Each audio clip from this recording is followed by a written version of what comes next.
Okay, what's up, Internet? So, apparently, I'm able to post videos now that don't make people, I'm assuming anyway, want to rip their eardrums out from all the skipping. I made some adjustments to my setup and I think we're good, so I'll post this and hopefully everything will be okay and we won't have any more problems. Okay. So, for this video, really what I wanted to talk about was neoclassical economics, obviously, from the title. And what this is it's an ideology that's come to dominate Western economic systems, and so transitively has had a lot of influence on the way people tend to rationalize each other and rationalize their relationship to other people and rationalize their relationship to society, blah blah blah. Right? So, and it also has a lot of influence on the way people just generally feel entitled to treat one another. Okay, so really, what the thesis of this video is that the dominant economic logic that tends to lie at the substrate of Western economic systems makes certain assumptions about human nature and just generally what it is to be human that tends to manifest itself in society in a lot of really toxic and arguably even violent sort of ways. Okay. So really, what I'm talking about when I talk about neoclassical economics is this is a 19th century outgrowth from this 18th century ideology called classical economics. And what classical economics is, it's this Enlightenment age, pre-industrial, 18th century ideology that gets largely credited to Adam Smith and his book Wealth of Nations that he published in the 1770s, and it has a lot of relationship to what people were just kind of generally clamoring for during the time of the French Revolution, which was freedom to pursue the individual accumulation of wealth through voluntary transactions of goods and services between individuals, free from the meddling, the interference from what was seen as an oppressive aristocracy that had outlived its usefulness and its welcome in the world, so to speak. Right. So, neoclassical economics is an outgrowth of this. Is very firmly a 19th century sort of industrial way of thinking, and I mean they have a lot of relationship to each other. But I mean one of the big distinguishers between the two is how they each respectively view value and define it. So classical economics tends to define value more through the amount of resources and the amount of labor that goes into the production of a particular product, whereas neoclassical economics views value more through the lens of how much utility it represents to the person that is consuming or using it. All right, how pragmatically useful it is, in other words. Okay. So, yeah, I mean, there really isn't a whole lot more that I could probably talk about that's more relevant or has more to do with your day-to-day life and my day-to-day life, and just sort of the, the boundaries of our capacity to even interpret the world around us. What even seems possible in the ways in which we categorize the world and ourselves and other people. Then this thing that just kind of hangs in the backdrop, tacitly, quietly in the backdrop of our psychology, right? So, what neoclassical economics sort of does, and by the way, I mean, just to clarify, I mean, what this is this is everything you probably think of when you think of economics, right? So, like, if you were to go to a university right now and study economics and major in it, this is what you would learn. You learn about value, and you learn about all these supply and demand market paradigms and whatnot. When you think of an economist, this is what their training is. They have academic training in neoclassical economics, right? And it would be taught very much like a science. It would be taught very much like you're learning something that represents some sort of immutable, imperishable, natural law, rather than it being a bunch of socially constructed, culturally arbitrary assumptions about the way people interact with one another, which is what it actually is, right? But it's not normally thought of that way. And because it's not normally thought of that way, what it does is it makes a bunch of assumptions about human nature and what it is to be human, and what the ideal human looks like, and what sort of derivative economic system grows out of this sort of human nature. And then it sort of asserts that this is the way economic systems work themselves out. This is the way they always work themselves out, because human beings all have the same natural inclinations and proclivities at this primordial, basic level. I mean, any conversation about economics is sort of doomed. It's kind of inevitable that it's going to spiral down into a debate about what it is to be human, what human nature is, and if such a thing even really exists, right? So, some of these assumptions are the following. They are that human beings in their natural form, if they follow their natural inclinations, are gains maximizing, okay? That they're endlessly accumulating, that they'll always do everything that they can, they'll always seek to maximize the utilitarian usefulness, the pragmatic usefulness of everything around them and everyone around them, which has probably the ugliest sort of implications behind it. But they call this maximization of utility. Yeah. And yeah, so it makes these assumptions about what it is to be human, and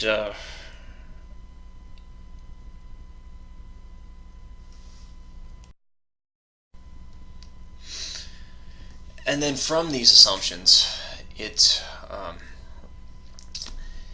creates a model, an objective model of what it is to be rational, right? And what it is to be rational is everything that's in keeping with the assumptions about what it naturally is to be human, and everything that's irrational is everything that stands outside of those assumptions. So the rational person, the ideal rational actor in an economic sense, is this person that is endlessly accumulating, that is gains maximizing, that seeks utility and pragmatic usefulness in all things and all relationships at the sacrifice of everything else. This is the epitome of what it is to be rational. And understanding this this cultural definition of what it is to be rational, understanding the way Western economic systems tend to differentiate themselves, and this, by the way, this is, really powerfully distinguishing from the way other economic systems in the world work themselves out and arrange themselves, right? And understanding the nature of this distinction is important because it gives rise to this kind of detachment, this divorce that we have in our society between everything on one side that you would use to define yourself as a moral actor living in a community of other human beings with meaningful social relationships to those other people, and everything that we use to define ourselves as professionals functioning in a professional world, right? And one of the central assumptions about our society and our economic logic is that this is a firmly detached binary paradigm, right? There's no place for these two worlds to appropriately coexist, right? So it's inappropriate, right, to involve emotions or morality or uh, or social relationships or family relationships or any sort of like any sort of deeply felt emotional connection to other human beings in what we would consider business relationships or professional relationships. I mean, I don't want to generalize this as purely a matter of business. I mean, most of us are not businessmen or businesswomen. We're not running businesses or even if we are, we're not running giant mega global corporations or anything. I mean, most of us just sort of inhabit these professional worlds that exist to service some sort of for-profit business organization. But the logic is essentially the same. I mean, it pervades all professional worlds that exist in this context for the service of some sort of for-profit organization. That everything that we would normally use to define ourselves as moral, ethically minded actors that behave in reference to these deep felt symbolic connections we create with other human beings, that does not belong in the professional world. There's a difference between them. So I mean, like, it's kind of like that Simpsons episode where Mr. Burns opens up the recycling plant. Do you remember that one? And in the beginning of the episode, Mr. Burns comes into Lisa's classroom and he says, what does he say? He says, family, religion, friendship.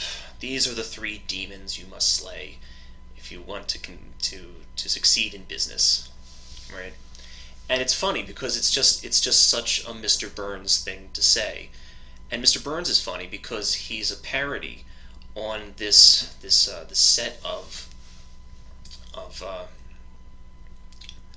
set of ideal behavioral expectations that we're all so familiar with, right?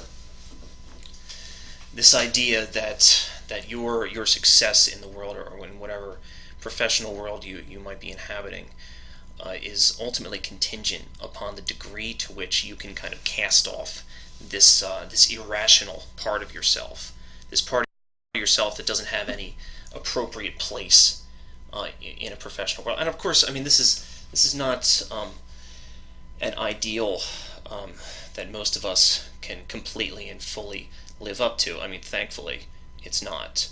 But I mean, what this does is it creates a hegemony of expectation, right? Where the more you can live up to it, the more successful you'll ideally be. The less you'll be allowing things like emotions and morality and ethics and friendship and relationships with other human beings, relationship with family, and blah blah blah, to get in the way of your professional advancement. Sometimes this is called the economic man. It's this ideal caricature of what a human being really looks like. I mean, and just on its face, this is obviously stupid and incorrect in terms of what human nature actually is, because most of us, again, really, we can't behave like this. We have no desire to behave like this, and even if we wanted to, we can maybe try to force it to a certain degree, but complete emulation of the economic man would be, for many, many of us, would be a terribly traumatic thing to force ourselves into. The problem is, right, and this really gets to the crux of what this video is about, the problem is that there are people that have no problem acquiescing to this hegemony, to this ideal behavioral expectation, because this is the way they already are, right? So, I mean, before I go any further, just imagine for a second if you were to meet someone that really was able to acquiesce completely and fully, and had no problem doing it. For instance, it's not some sort of hardship that they have to put themselves under, to this ideal, to what it is to be the economic man, right? So someone that makes decisions in life, makes economic decisions with no empathy, right? No morality, okay? No consideration of family, no consideration of friendship, okay? No consideration for any moral implications of what they do whatsoever, right? The only thing that is considered is the production of profit and the advancement in whatever professional world they might be living within. Okay, what would you call this person? You know, I don't think you really have to think too long if you have any decent vocabulary, because this person would be a psychopath. That's what you would call this person. This person that is devoid of any ability to really develop, or any desire even, to develop the types of intimate, symbolic connections with other human beings that most of us have a natural inclination to pursue and base most of our lives around. Okay, so um,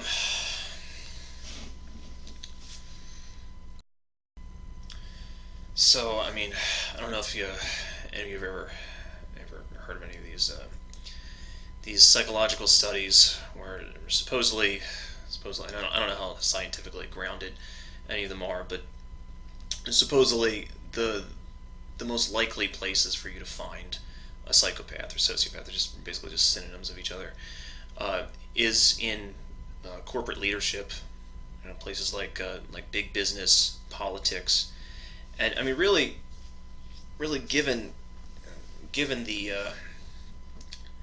assumptions about how a successful person, how a proper person will properly function within the economic system in which we live. This really shouldn't be particularly surprising to anyone. I mean, what would you expect to be running a system that's predicated upon psychopathic assumptions and is intrinsically psychopathic, other than psychopaths, right? It's really not that surprising at all. And really, what this does is it puts most of us, the vast majority of us, in a very uncomfortable situation, because we're taught that at a natural level, at an immutable, imperishable level, this is how things are. This is the nature of reality. This is the nature of how economic systems just kind of organically work themselves out. And if you want to succeed in the only kind of system that can possibly exist, then you have to be this. You have to be this cold, endlessly accumulating, just gains maximizing, unconditionally pragmatic person that can divorce their professional life 100% from anything that we would normally use to define our humanity and our intimacy with other human beings. Okay, and most of us can't do that. Most of us can't do that to the degree that the system sort of demands. And the people that can effortlessly even, are rewarded and propelled forward typically, just by nature of what they are, right? And their leadership in the system tends to perpetuate those. I mean, it's an insidious cycle when you think about it, and this uncomfortable juxtaposition between the personality, so to speak, of what of our economic ideology, and the personality of the actual people, the vast majority of the actual people functioning within it and trying to deal with it, I think has sort of given rise to a professional class that over time we've come to call human resource people, right? So I mean, human resource people, I mean, these are people that I mean, if anyone's ever worked for a kind of large company or in an office or anything, you're familiar with these types of people. They exist to keep things running smoothly and resolve conflicts, blah blah blah, right? And most importantly, represent the company to the worker, right? They would tell you that they also represent the worker to the company, but I mean, it's much more slanted towards the former than the latter, because who pays them? It's certainly not the worker. So, I mean, really, what these people exist to do is to make it appear as if your relationship with the company, with this organization that you're functioning within, is something other than what it is, right? So it's to make it seem as if there's some sort of synthesis between your interests and the company's interests, regardless of the fact that this is an organization that couldn't care less whether or not you starve to death on a sidewalk on a steam grate or something. Because I mean, the logic of our system gives rise to this idea, and I don't want to get too far into this right now, but it gives rise to this idea that a person is worth no more than the economic power that they possess, right? So I mean, the laws of supply and demand, they treat labor as synonymous with any other sort of physical commodity that you might use or consume. So I mean, remember, the distinction between neoclassical and classical economics is that neoclassical economics defines value through the utility that the consumer finds within the product, right? So I mean, the way this would work out with a physical object is something like pencils, for instance. Is that a really good pencil has a lot of value to the consumer because they really need a pencil, and it writes really long, writes really well, blah blah blah. And a really shitty pencil has a lot less value, right? So this is a quaint little example to try and validate the way this logic works out in the real world. But what happens when you attach this to labor and the action of human beings instead? So you might have a person that is taking all kinds of risk, doing a dangerous job potentially, that's going through all kinds of physical trauma in order to provide whatever service they might be providing, that may be coming from an environment of scarcity where they don't really have much of a choice but to work this job. And according to the assumptions in neoclassical economics, none of this matters. Okay, none of this ultimately matters. The only thing that actually matters is the usefulness of what they're doing to the person that is consuming what they're doing, that's benefiting from it. All right.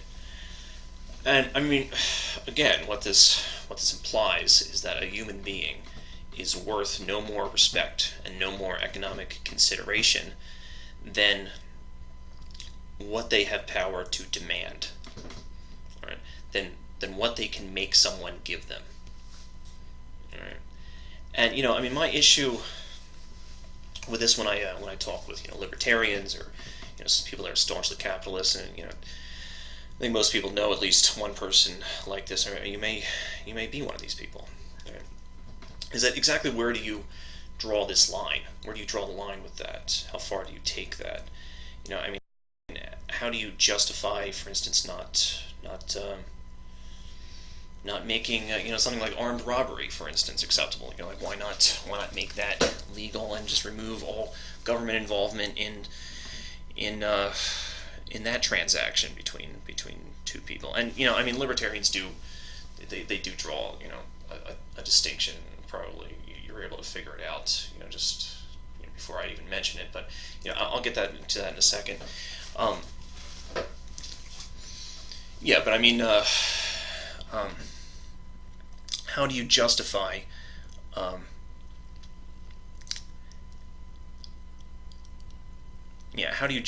involving the government and disallowing one transaction over another? So, for instance, I mean, I could easily apply many of the same arguments that get applied in our society to minimum wage workers or you know anyone that's had their pay severely degraded over the past 20 years or so. Like when a fast food worker, for instance, wants the minimum wage raised, and says things like, well, I mean, the average age of people in my industry is 28 years old, and we make all the uh, profit for this organization. We get almost none of it back. We don't have enough money to live. I think minimum wage is something like $7.50 an hour or something right now, which is just a ridiculous amount of money to live on. The types of counter arguments that come back at these people is typically, well, why should I care about that? Why didn't they prepare more in life? Why didn't they spend money on education and become an engineer or something? Why did they have kids early? Why did they do this and why did they do that and blah blah blah blah blah, right? So I mean, imagine if you were to apply this argument to the armed robbery example, right? And again, I mean, libertarians do draw a distinction between these two examples based on what they define as voluntary, what voluntary means, and I'll get to that in a second. But I mean, imagine if I were to apply these arguments to being robbed at gunpoint. So imagine if I were to say, well, why should I care about that? Why didn't this person join a gym 10 years ago and take lots of steroids and get really huge and terrifying looking so that nobody would ever rob them? Why didn't they learn jujitsu so that they could disarm this guy? Why didn't they buy a gun and get a carry permit and shoot this guy before he was able to pull his weapon on him? Blah blah blah. Why didn't they spend money on a bodyguard service so that they had protection? Why should I care about this person's vulnerability and someone else exploiting that vulnerability? They should have taken care of themselves. Why should I have to spend my why should I have to spend money on taxes to support some state-funded bodyguard service called the police? Blah blah blah blah blah. Right? I mean, the distinction between these two examples, it really isn't that dramatic. It exists really only in the sense that we define one as a voluntary transaction, and we define the other one as an involuntary one, which is exactly what a good libertarian would tell you. Is that the interaction between employer and employee in McDonald's is a voluntary transaction of money and labor, whereas the interaction between the robber and the robbee is not, right? And really, what this is predicated on a really arbitrary and a narrow definition of what voluntary even is, right? So, with the robber example, for instance,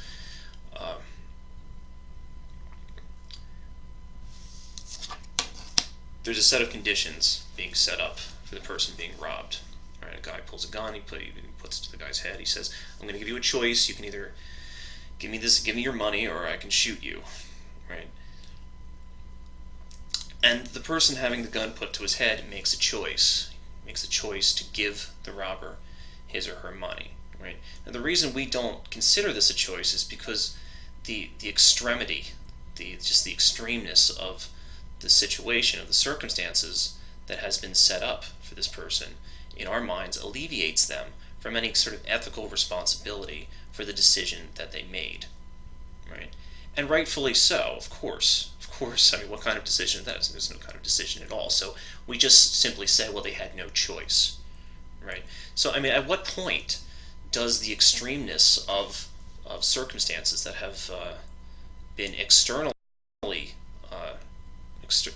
visited upon an individual start alleviating that individual, at least partially, for ethical responsibility in terms of the decisions they make in dealing with those circumstances? And that's really an ultimately arbitrary question. It's always going to be, an arbitrary, culturally constructed line that we're drawing in the dirt, and that's okay. That's okay. So I mean, that's a line that needs to be drawn carefully, and as the product of a spirited and well-informed debate, not just simply this is what it is, this is where the line is, colloquially, semi-consciously, derivative of nothing but just this historically motivated sense of economic logic that serves nothing other than the interests of whatever sub-minority controls most of the resources that everybody else needs to live. So, I mean, that's really one of the more toxic implications of this kind of economic substrate that we live in, is it creates this idea that nothing about you matters other than your usefulness to whoever controls the resources that you need to live and that you are servicing with your labor. And even if you work some sort of really cerebral, like a high-tech job that is very valuable and is very useful, still you don't actually matter. You don't actually matter. There's nothing about you intrinsically that matters to the system. The only thing that matters is the utility that you create. And I mean, this can manifest itself in some really, really horrible sort of ways, which I don't think you have to think too long to list in your mind. So anyway, getting back to the human resource woman or person. In my experience, it's usually been a woman, but not always. Yeah, so I mean, this human resource person, I mean, really what they exist to do is to make it appear as if the relationship between you and this organization that you're producing, tons of profit for, and that is, extracting, 70 or 80% of that profit and compensating you with, almost nothing in return, or a very small percentage, and in many, many cases is barely enough to even live on. That the relationship between you and this organization is something other than what it is. So I mean, they resolve conflicts. They counsel, workers, and they listen to their problems and all this type of stuff. But they do this in reference to a narrative. Okay, there's this narrative that they uphold in all things when performing these functions, and the narrative is thus that the company is friendly, the company is fair. There's nothing particularly wrong with anything the company does, and most importantly, that the company's interests and your interests are somehow one and the same. That's what's good for the company is always going to be good for you, and you should just sort of proceed with this assumption, right? And yeah, I mean,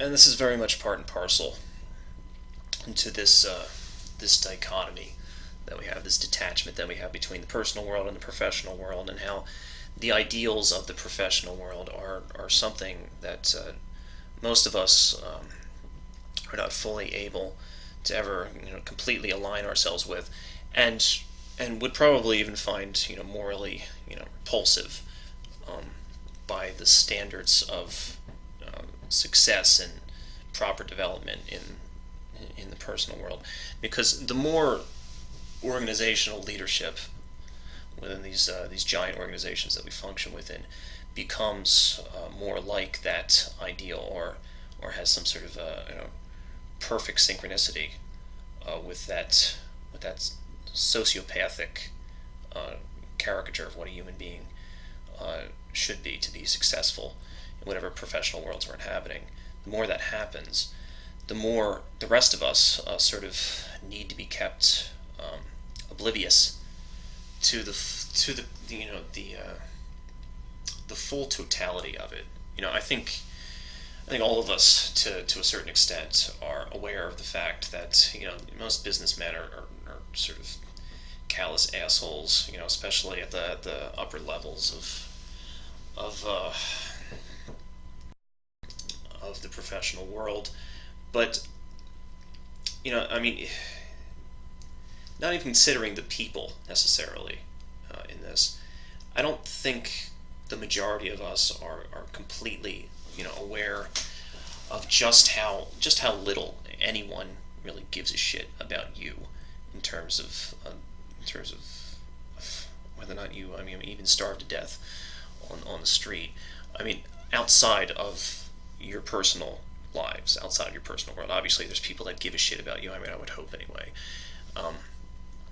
But when you go into that corporation, you go into that set of offices and set of cubicles or whatever it is you happen to work, and you see these smiles on the faces of human resource representatives and your boss and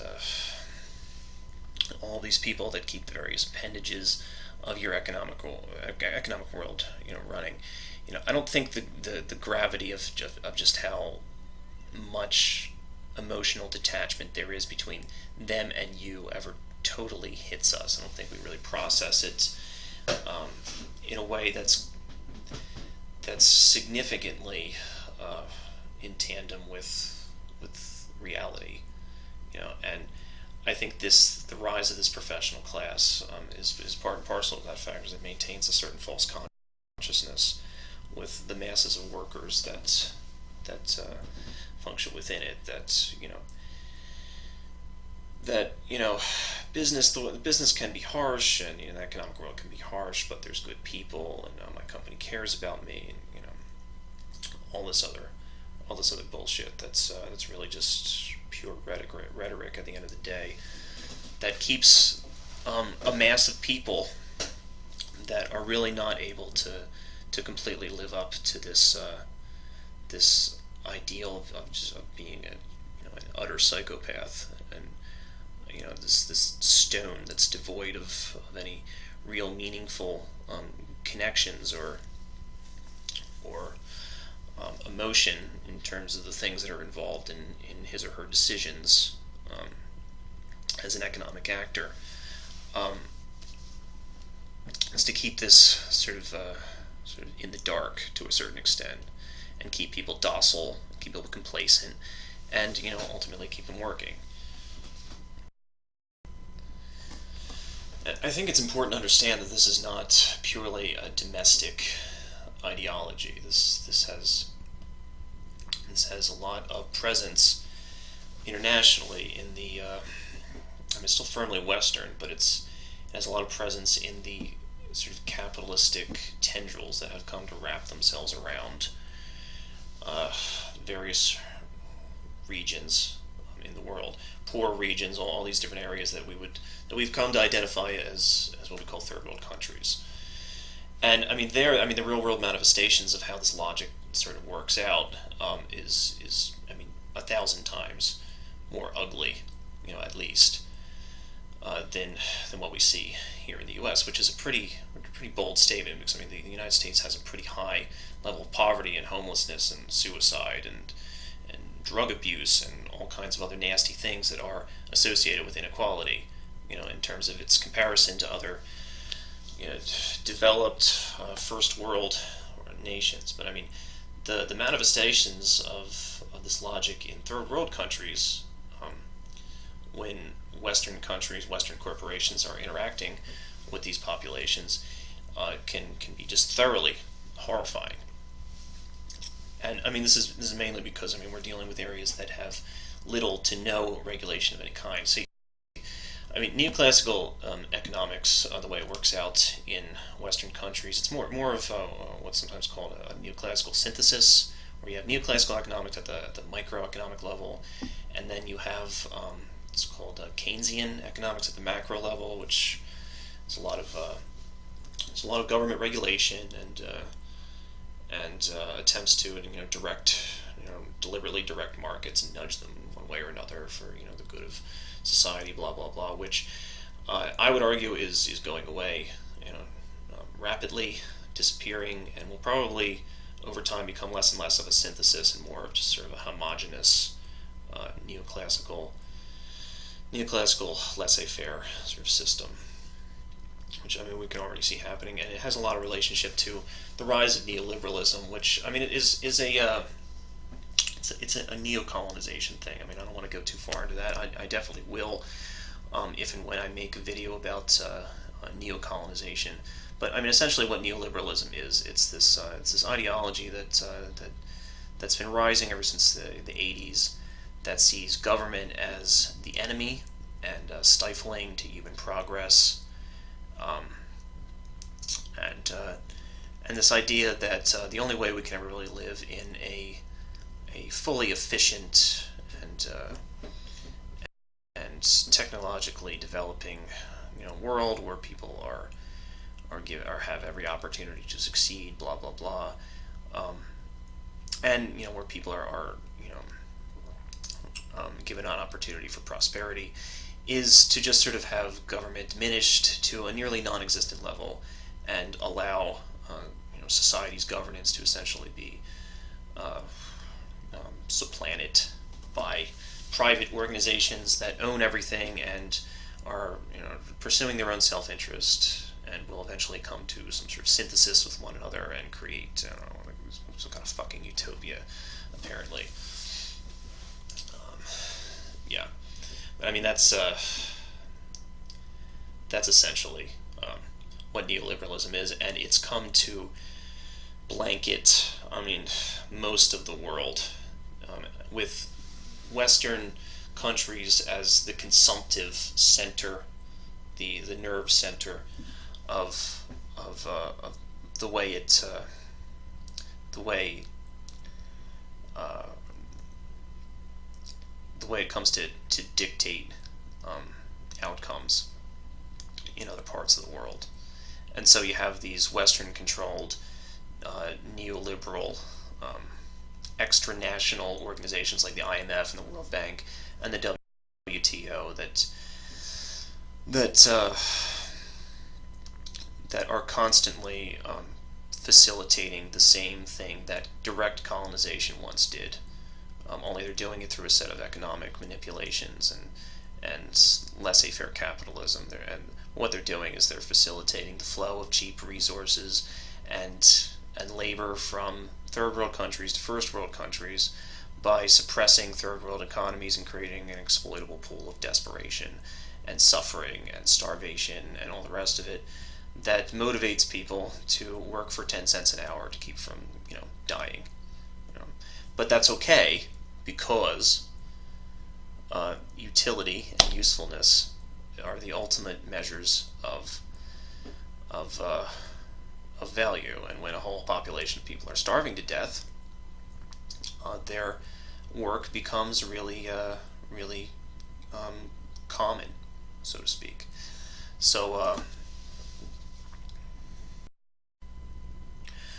you can get away with paying them 10 cents an hour, and that's fine because the human being doesn't actually matter beyond their usefulness to whatever organization is consuming whatever it is that they're doing, right? And I mean,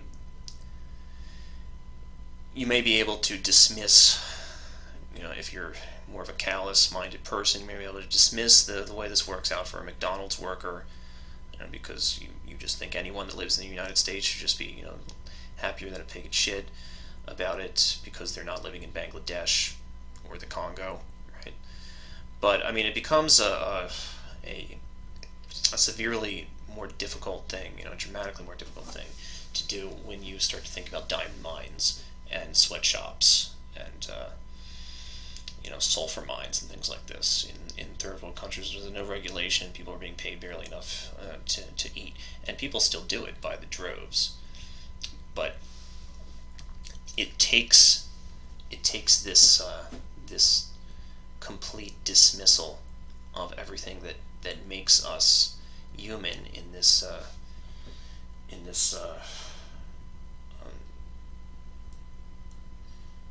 sense of a person's inclination to develop empathy and intimate connections with other human beings, which is very much being supplanted by this other professional side. So So now, like if you have, for instance, a moral problem with sweatshops, you run a business in the United States, you have a moral problem with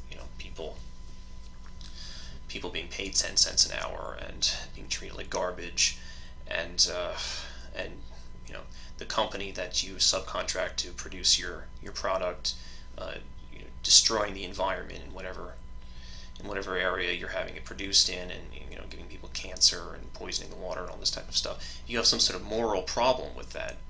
You need to shelf that shit because that's unprofessional, right?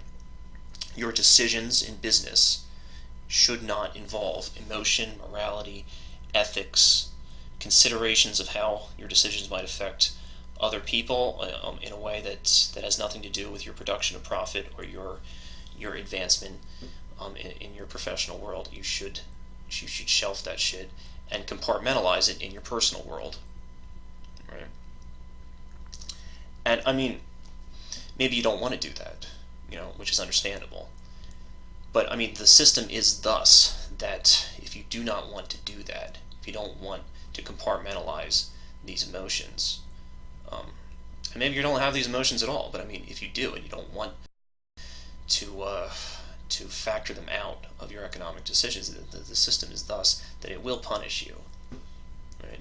It will eventually, if you allow these moral quandaries to dictate your economic your economic direction. It will so to speak hamstring you, in comparison to other economic actors that have no regrets and have no remorse and have no conflict with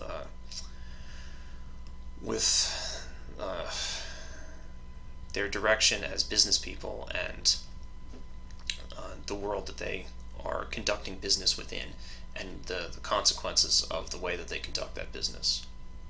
Right?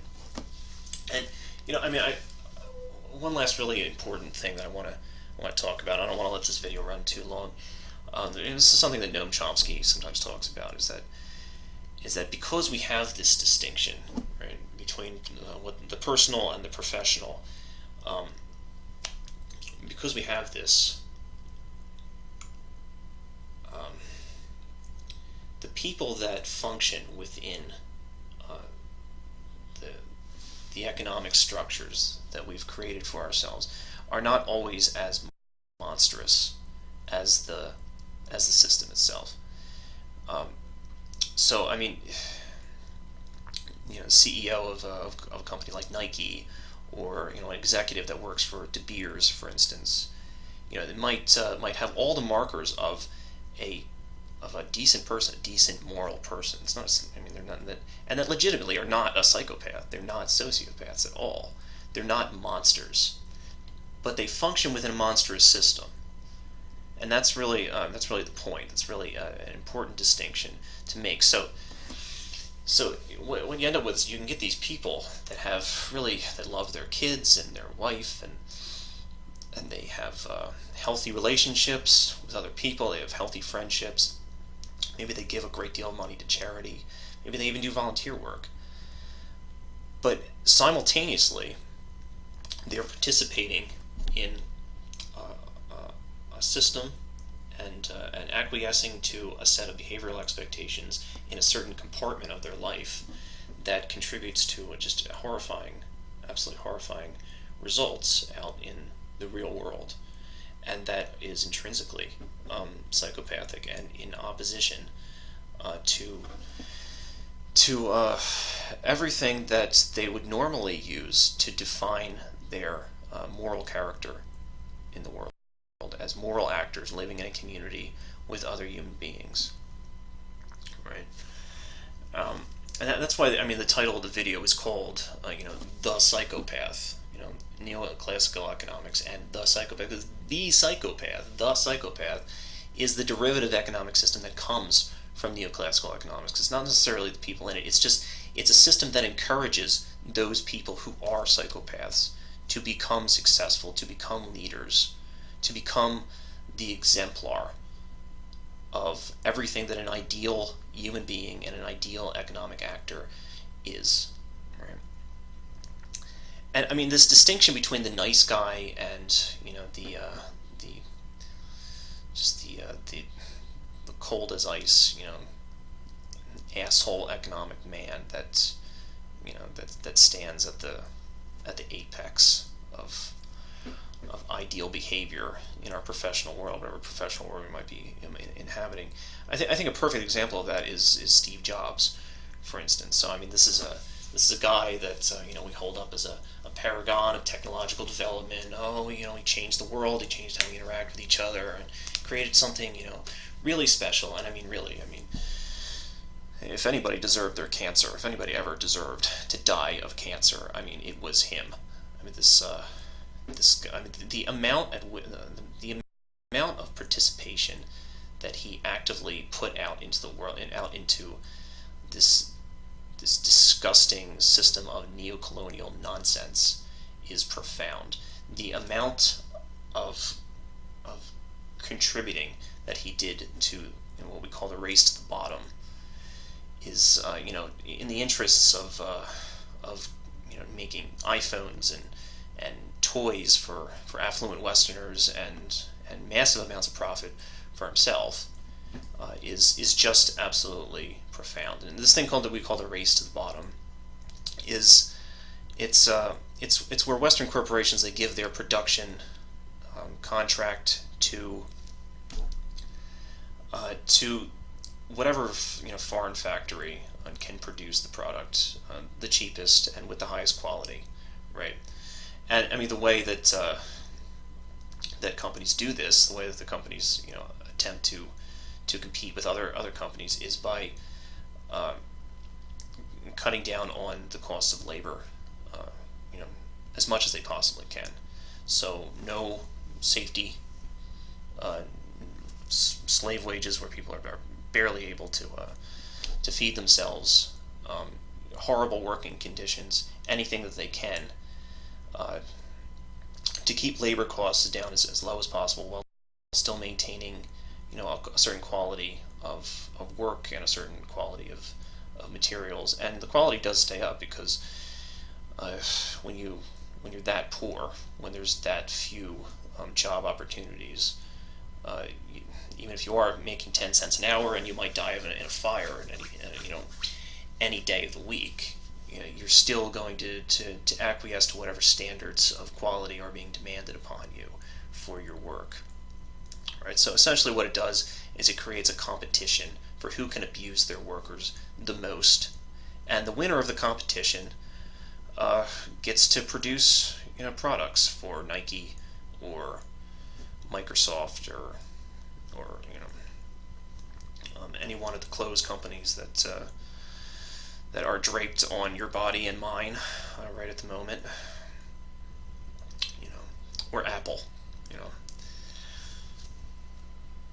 where people produce iPhones in companies that have suicide prevention nets hanging outside the window. Right?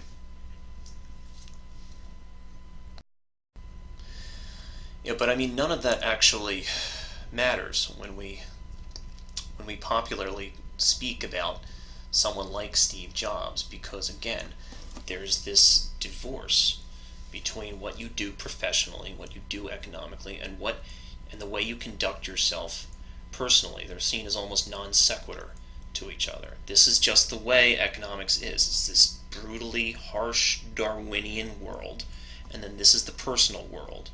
The world where your morality and your interactions with other human beings and the way you conduct yourselves in terms of civility actually matters. One never crosses with the other. And so the way that we define, politeness, the way that we define, civility, the way that we define morality is all bound up with that personal world. And you can bring this back to the human resource person. In a way, so I mean, you think about the medium of the human resource person. I mean, and it's soft language. I mean, have you ever heard them speak? I mean, nobody ever has a problem; they have a concern. No one has a job; they have a position. No one has a boss anymore; they have a supervisor or a coach or some other stupid shit. So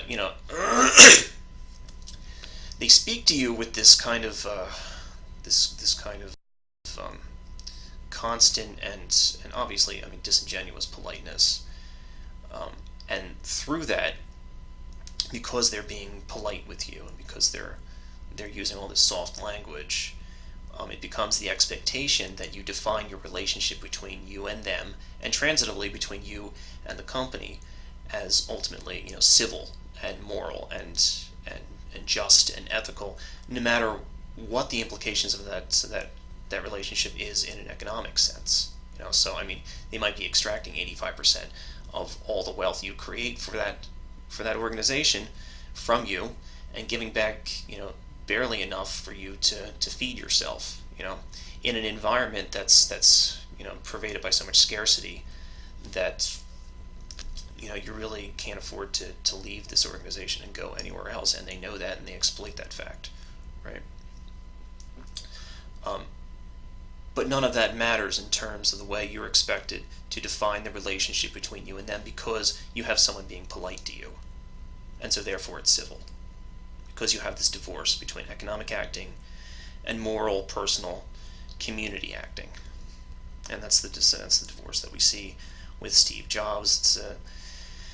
It's the divorce that we see with a lot of figures that make their wealth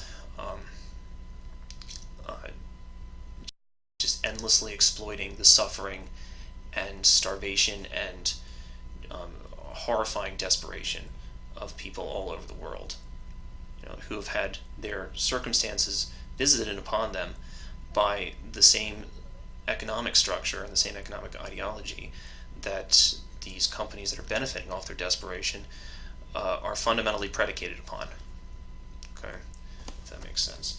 And I mean, the manifestations of this sort of logic are they're just endless, and they're just there's just such a plethora of different shapes and sizes to the kind of horror that they take on. And I mean, the hypocrisy that we see on our side of things can just get blinding, almost. I mean, an example I always thought was sort of poignant is, a few years ago it came out that a lot of the chocolate, a lot of the cocoa that's collected and produced and sold to Western chocolate corporations in West Africa is produced with child slaves, right? So I mean, not metaphorical, wage slaves or anything like that, just legitimate slaves that had been kidnapped from other countries and taken to places like Benin and forced, at gunpoint in a lot of cases, to collect cocoa, and then this cocoa is sold, to a wholesaler, and there's a whole commodity chain, and eventually ends up being sold to Western chocolate corporations.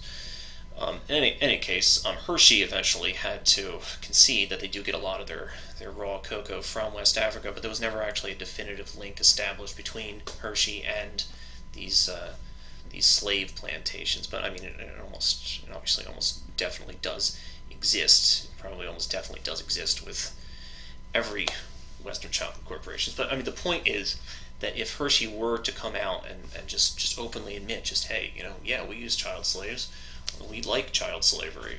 We hate children. We like torturing them. And we don't give a shit. This is just how things are done. This is how we do things, right? Obviously, they're not going to do that. But, if they did, imagine if they did, the worst thing that might happen, is that people might stop buying Hershey for a while, right? Nobody's going to go to jail over this. No, nobody would ever go to jail over it. I would be surprised if anyone were even fined, right? Because there's this idea that the market is supreme. The market is supreme. The market should be the governor of human society, of humanity. That the less the government is involved, the less any kind of explicit institutional regulation of anything that happens is involved, the better, because the market is God, and anything that can economically happen should happen. Anything that can economically be should be. And I mean, I'll leave you because I'm running a little long, but I mean, I'll leave you with this quote I always sort of liked from this writer named Wendell Berry, and he says, rats and roaches live by the laws of competition and supply and demand. It's the privilege of human beings to live by the principles of justice and mercy, end quote. And really, what he's saying is essentially what I've been trying to say over the last hour or so, is that these assumptions and the derivative economic system that comes from them are not natural. They're not inevitable. It doesn't have to be this way. We make it this way. All economic systems are made arbitrarily by human hands and human minds. And we, in my opinion, can be better than what we are at the moment, and what we produce and what we promote.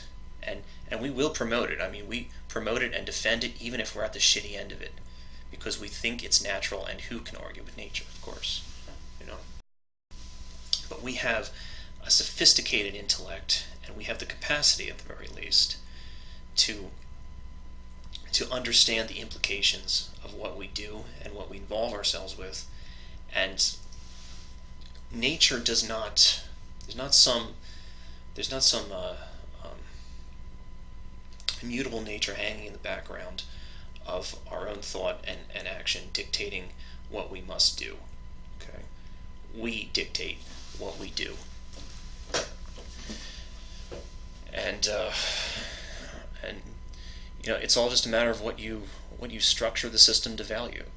And I believe that human beings at least have the capacity. Obviously we don't have much of a willingness at the moment, but for the exception of a few individuals that devote their life towards humanitarian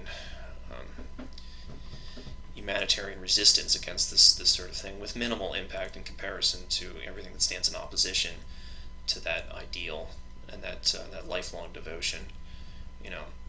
But we at least have the capacity to structure a system that values better things, values things of a more noble moral nature. And that's really what I wanted to talk about. So hopefully this post will run a little bit better than the last one. And feel free to comment. I appreciate everybody's positive feedback on the last video, in spite of the technical difficulties. It's always nice to get a warm welcome from a new community. So, okay, that's my spiel, and I should probably go to bed. Okay, see y'all later.